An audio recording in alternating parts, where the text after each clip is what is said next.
Boa tarde. O Papa Francisco realizou uma viagem à Ilha de Malta, onde os refugiados e a guerra na Ucrânia foram os principais eixos das suas palavras e das suas meditações.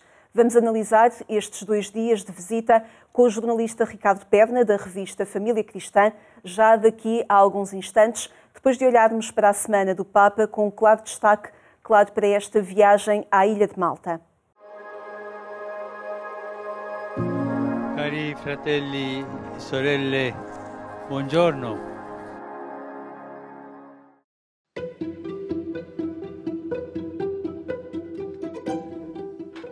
Perdão, indignação e vergonha. Palavras marcantes do Papa Francisco num encontro histórico com representantes dos povos indígenas do Canadá.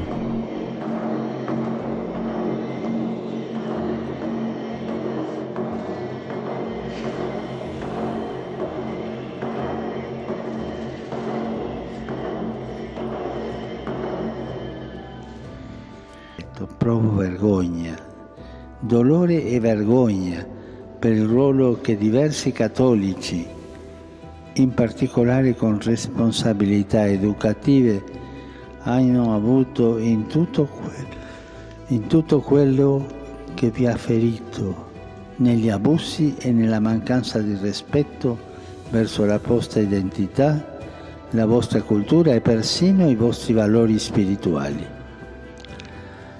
Tutto ciò è contrario al Vangelo di Gesù. Per la deplorevole condotta di quei membri della Chiesa Cattolica chiedo perdono a Dio e vorrei dirvi di tutto cuore sono molto addolorato. E mi unisco ai fratelli vescovi canadesi nel chiedervi scusa.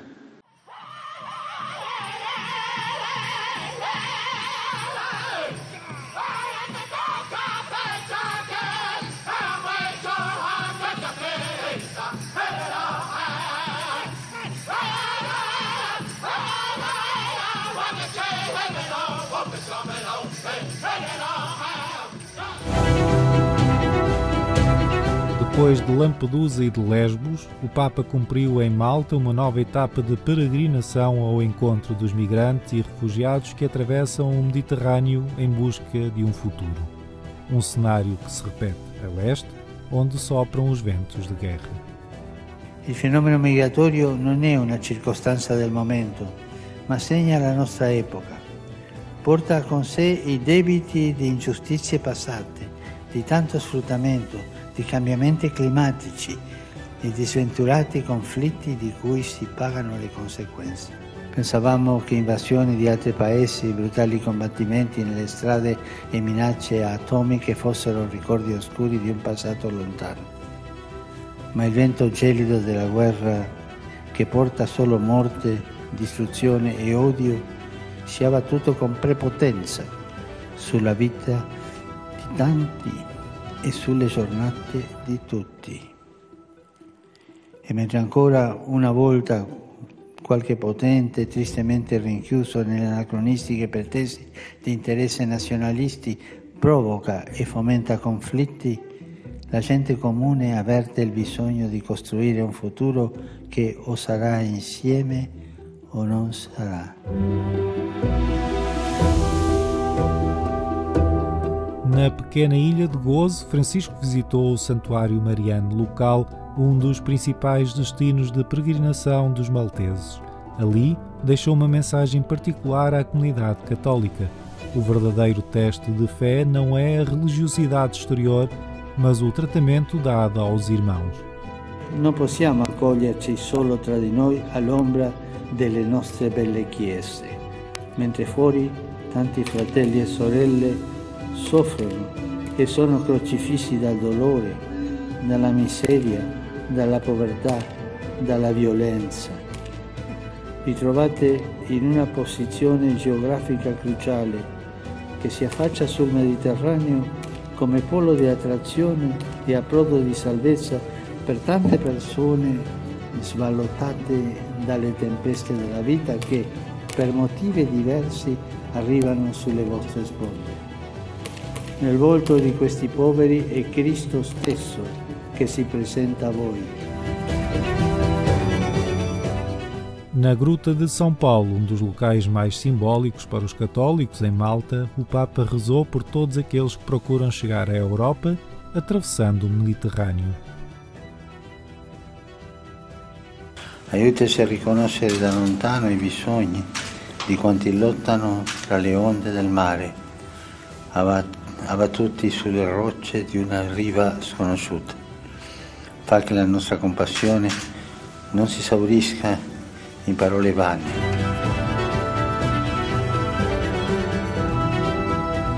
Em Floriana, perante cerca de 20.000 pessoas, Francisco presidiu a missa pedindo que a fé seja mais do que um elemento de fachada centrada na exterioridade e no julgamento dos outros. Se lo imitiamo non saremo portati a concentrarci sulla denuncia dei peccati, ma a metterci con amore alla ricerca dei peccatori. Non staremo a contare i presenti, ma andremo in cerca degli assenti. Non torneremo a puntare il dito, ma inizieremo a porci in ascolto. Non scarteremo i disprezzati, ma guarderemo come primi coloro che sono considerati ultimi. Questo, fratelli e sorelle, ci insegna oggi Gesù con l'esempio. Lasciamoci stupire da Lui e accogliamo con gioia la sua novità.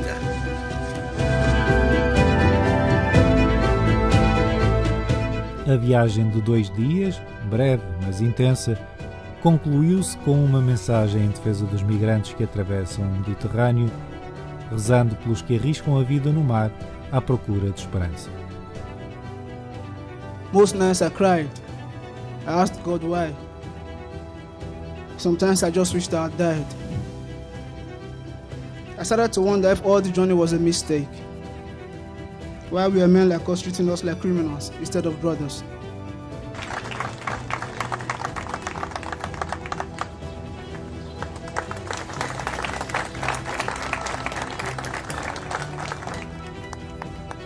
Quella del naufragio è un'esperienza che migliaia di uomini e donne e bambini hanno fatto in questi anni nel Mediterraneo e purtroppo per molti di loro è stata tragica.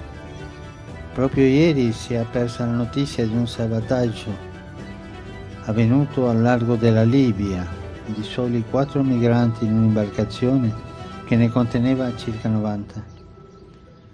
Preghiamo per questi nostri fratelli che hanno trovato la morte nel nostro mare Mediterraneo e preghiamo anche per essere salvati di un autonaufragio che si consuma mentre succedono questi fatti.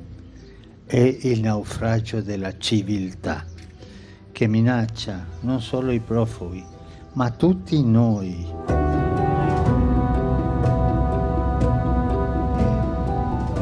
De regresso a Roma, o Papa deixou em aberto a possibilidade de uma visita à Ucrânia com uma certeza. A Santa Sé faz tudo o que está ao seu alcance para que se chegue a um acordo de paz. La domanda è stata sì. Abbiamo sentito che lei pensava a un viaggio in Ucraina e io ho detto è sul tavolo. Il piano è lì con una delle proposte arrivate, ma non so se si potrà fare. Se è conveniente farla, farla sarà per meglio o si conviene farla e devo farla. È nell'aria tutto questo, no? E poi da tempo c'era pensato un incontro con il patriarca Kirill, si sta lavorando in questo, si sta lavorando, si pensa che il Medio Oriente farlo. Queste sono le cose come stanno adesso, no?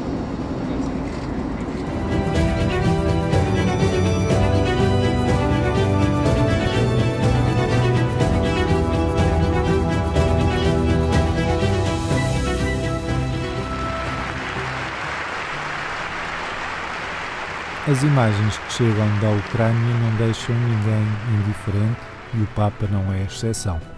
Francisco manifestou o seu apoio inequívoco às vítimas da guerra. Le recenti notizie sulla guerra in Ucraina, anziché portare sollievo e speranza, attestano invece nuove atrocità, come il massacro di Bucha. crudeltà sempre più orrende, compiute anche contro civili, donne e bambini inermi. Sono vittime il cui sangue innocente grida fino al cielo e implora: si metta fine a questa guerra, si facciano tacere le armi, si smetta di seminare morte e distruzione. Preghiamo insieme su questo.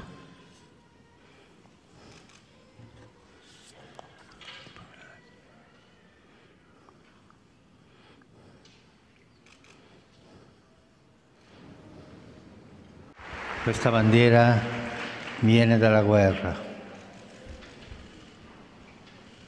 proprio da quella città martoriata, Bucha.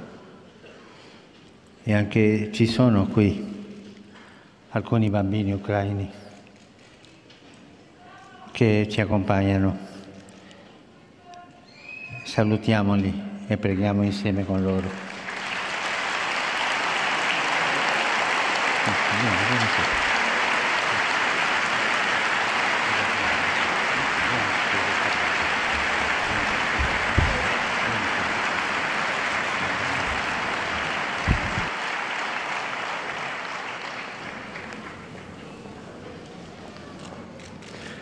Questi bambini sono dovuti fuggire e arrivare a una terra strana. Questo è uno dei frutti della guerra. Non dimentichiamoli e non dimentichiamo il popolo ucraino. E non dimenticatevi di pregare per me. Arrivederci.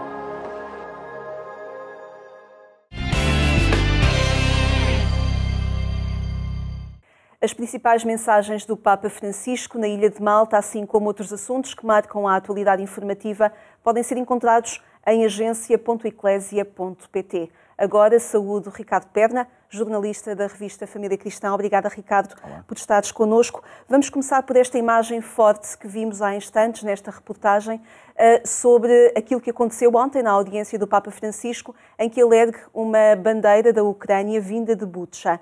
Isto é uma imagem muito forte e impactante, um pouco também que revela um pouco a posição do Papa Francisco, querendo manter a neutralidade, mas estando claramente do lado da humanidade. Eu diria mais uma imagem forte. Tem sido a panagem do Papa Francisco, desde o início do conflito, uma série de gestos e atitudes que procuram condenar a guerra, procuram denunciar os massacres que estão a ser feitos, mas procuram manter uma porta aberta para a diplomacia. E, portanto, nota-se no Papa Francisco esta luta interior entre denunciar tudo e revoltar-se contra o que está a acontecer, mas ao mesmo tempo ter a capacidade para manter os canais abertos e para manter essa diplomacia aberta e a disponibilidade para mediar o conflito. O que vimos ontem na audiência geral é mais um momento em que se vê um Papa que sofre com o povo, não é? E que tem aquele gesto de beijar a bandeira que vem de Bucha, que cria uma empatia, que cria uma identificação com o que está a acontecer lá, mas que ao mesmo tempo, lá está, mantém esta toada diplomática de não fechar a porta a nada. Porque ele sabe que essa é a solução. E de que forma é que o Papa Francisco e a diplomacia do Vaticano se estão a posicionar e no fundo, a conduzir ou a tentar manter-se para poderem ser também uma porta diplomática para um entendimento, concretamente, entre a Rússia e entre a Ucrânia? A grande questão é essa, não sabemos. E o Papa referiu mesmo no voo, na conversa com os jornalistas, e disse que vocês não sabem o que é que a diplomacia está a fazer nos bastidores, nas conversas. Sigilo e prudência, claro. Foram palavras dele. E nós sabemos que a diplomacia vive muito deste trabalho que não se vê. E, portanto, nós sabemos que, por um lado, há um Papa que não deixa de denunciar o que está a acontecer, não deixa de estar com o povo, de mostrar o seu lado mais humano, de ser um pastor próximo das ovelhas. Mas, por outro lado, há um chefe de Estado inteligente, perspicaz, que tem um cardeal secretário de Estado, o cardeal Pietro Parolin, que está a fazer o seu trabalho e que está a fazer esta tentativa de criar condições para que a Santa Sé possa, de facto, chegar-se à frente e mediar este conflito, se assim o desejarem. Ou seja, não há aqui uma necessidade de protagonismo, há um abrir a porta para esta mediação que sabemos, e sabe muita gente, tem peso e tem força. E haverá, no teu entender, uma vontade do Papa Francisco ir a Kiev, concretamente? Ele falou nisso. Acredito piamente que há uma vontade quase urgente e louca dele de ir a Kiev. Ele terá dito, até no voo de regresso ao Vaticano, não sei se poderá ser feita, se é conveniente fazê-la, se fazê-la seria o melhor, ou se será conveniente fazê-la, se a devo fazer ou não. Tudo isso está no ar. Foi a resposta dele aos jornalistas que o questionaram. É a segunda resposta, porque na ida, no voo, ele disse que era um projeto em estudo e sentiu necessidade de clarificar isso no regresso, na segunda conversa que teve com os jornalistas. E de explicar precisamente isso, ou seja, não é uma questão de vontade, porque por vontade dele já lá estava ou já lá tinha ido. É uma questão de perceber se é o tempo certo. Mais uma vez, há um pastor que quer estar com as suas ovelhas, mas há um chefe de Estado que compreende os meandros da diplomacia. E, portanto, é preciso perceber se terá benefícios, não é uma questão de protagonismo, não é? É uma questão de perceber se será útil à causa da paz. Se for útil, ele irá, não tenho a mínima dúvida disso. Se não for útil, ele saberá também, terá a humildade de se resguardar. E disse também, uma coisa que ninguém perguntou, mas que ele disse, que para além desta vontade e desta possibilidade de ir a Kiev, estava a testar, ou estava a pensar numa viagem ao Médio Oriente para poder encontrar um terreno neutro para poder estar com o Patriarca Cirilo. Porque ele também é um dado importante. É muito importante que, ajudado por um tweet do presidente do Líbano ontem também, em que fala de uma viagem papal em junho, não desmentida pela Sala de Imprensa da Santa Sé, que refere que é uma coisa que está em estudo, e, portanto, tudo deixa antever que, efetivamente, pode ser por aí o próximo passo, porque o Papa Francisco compreende a importância da religião neste conflito, compreende o peso do Patriarca Cirilo junto de Vladimir Putin, e, portanto, poder ir por esse lado enquanto pastor, deixando a diplomacia para quem sabe fazer e para quem a pode fazer, mas como pastor ir ao encontro de outro pastor e procurar também sensibilizá-lo para isto, é um outro caminho para a paz que ele está a pensar fazer, que o disse sem ninguém perguntar e, portanto, lançou essa novidade, portanto, certamente com algum fundo e com alguma possibilidade real de acontecer. São várias frentes em que o Papa Francisco está a trabalhar para resolver esta questão da Ucrânia. A guerra na Ucrânia, concretamente, esteve em cima da mesa em toda a viagem dos 2 dias à Ilha de Malta, em que o Papa vai ao encontro dos refugiados. É essa a principal mensagem que ele quer deixar nestes 2 dias na Ilha de Malta. Não esqueçam estes refugiados que atravessam o Mediterrâneo, que une tantos países. Não os esqueçam, tendo em conta a sua condição de vida e a sua luta e aquilo que eles almejam. É interessante que a visita à Malta é anunciada no princípio de fevereiro. Portanto, antes do conflito iniciar, quando já se pensava qualquer coisa. Mas a visita à Malta acaba por ser uma visita a um país maioritariamente católico, que está a fazer um trabalho extraordinário de acolhimento de refugiados, de imigrantes. Mas que não o pode fazer sozinho. O Papa também o disse. Exatamente. Ou seja, mas que é um exemplo claro de como o Papa compreende que a realidade do mundo não é a Ucrânia e a Rússia. Há uma necessidade urgente de continuar a falar de outras coisas. E por isso é que ele vai a Malta, para continuar a chamar a atenção para o drama dos refugiados e dos imigrantes que vêm atravessar o Mediterrâneo e que continua a ser muito premente, apesar da comunicação social às vezes parecer esquecê-lo. Ele volta a trazer, com este mediatismo que ele sabe que tem, volta a trazer este assunto para a ordem do dia. E encontra-se com refugiados, encontra-se com as autoridades de um país que acolhe bem, e, portanto, traz este bom exemplo para que outros possam perceber que, de facto, da mesma forma como está a haver esta onda de solidariedade para a Ucrânia, é preciso que a onda de solidariedade se estenda a tudo o que é refugiado, a tudo o que é imigrante, que foge dos seus países à procura de melhores condições de vida. E ele diz isso mesmo. Quer dizer, leu bem aquilo que está a acontecer. Sim, como sempre. Quer dizer, nós temos visto no pontificado do Papa Francisco uma capacidade muito grande de ler a realidade. E esta visita à Malta é uma leitura profunda desta necessidade de compreender que a realidade do mundo é mais do que este conflito, mas está também neste conflito. Portanto, ele consegue trazer a Ucrânia e a Rússia para dentro de Malta e nesta abordagem ao acolhimento num país que tem sido tão bom exemplo disso, acaba por ter aqui uma mensagem muito forte dele. Atenção que é preciso acolher todos. E este acolhimento, ele falou várias vezes em acolhimento, mesmo quando se encontra ele recebeu um desenho no voo papal para a ida à Malta de um refugiado que depois encontrou no Peace Lab que visitou em Malta. E, portanto, este toque humano do abraço, do contacto com estes refugiados, cria aqui esta empatia de toda a gente com esta causa. Portanto, esta capacidade de puxar este assunto, continuar a puxá-lo para cima... Até foi a primeira viagem que ele fez, foi precisamente a Lesbos, olhando os refugiados. Portanto, é uma continuidade no pontificado dele. Ricardo, queria uma última palavra tua sobre uns alertas que o Papa Francisco deixou também nesta viagem, nomeadamente sobre aquilo que ele fala de uma apatia na prática religiosa. Ele, de alguma forma, deixou um alerta para a religiosidade de aparências, dizendo mesmo que os atos têm de estar ligados às palavras. Isto, na nossa realidade portuguesa, também é muito assertivo, de alguma forma. E principalmente na realidade sinodal que estamos a viver. Ou seja, e o Papa falou também dessa questão do sínodo, no encontro que teve lá na Catedral, e de alguma forma procurou lançar este tema, que é não ficarmos à espera de achar que a religiosidade aparente dos países que são maioritariamente católicos corresponde a uma religiosidade ativa e real. E, portanto, este sínodo tem também esta função e tem também esta capacidade de tocar nisto que é a participação, nisto que é a missão dos católicos. E o Papa chamou a atenção para isso porque nós sabemos, e aqui em Portugal sabemos-lo bem, não é? Que há uma percentagem larga de católicos que não praticam, que não exprimem, que não vivem comunitariamente e que não levam a sua fé mais além. E, portanto, isto vai se traduzindo num reduzir do número de fiéis, que vai ao domingo à Eucaristia, portanto, num reduzir da vida da Igreja, que não pode continuar a viver dos 80% de católicos que Portugal tem. E é algo que se vai ver agora também com o aproximado das celebrações da Páscoa e do Tríduo Pascal.